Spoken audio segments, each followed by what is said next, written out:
Hello there, I'm Jill Webb and I've been asked if I can explain what blended learning is. Jill, why do people keep talking about blended learning? What is it and why has it become so popular? So just a couple of minutes which might be useful for you. There's lots of very official definitions out there, but the way I think of it, blended learning is when we mix together two different ways of learning. The most common we might think of is doing some work before a course and then coming to the course itself, so that you've done some work at home, had some time to prepare and reflect, and you use that work within a face-to-face course. Perhaps it'll help if I give you a couple of examples of times that I've used blended learning recently. The first one was for a course for staff from a day nursery who wanted some advanced safeguarding training. Designated safeguarding lead.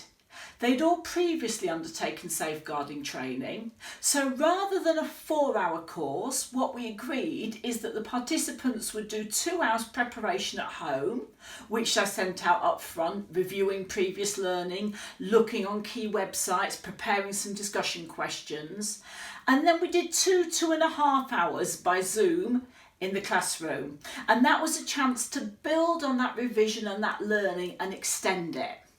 So that's one example. Another example is an accredited paediatric first aid course that I ran last week. So the full level 3 paediatric first aid is a 12-hour course, and we delivered 50% of this virtually on the Monday and Tuesday evenings using Zoom. It was all teaching, there was no assessment, but we covered a lot of the theory, we used a lot of the breakout rooms, chat facilities and whiteboards to share ideas and learning. And then last Saturday we had the face-to-face session. So we went straight into a recap of what we'd learnt and then straight into assessment.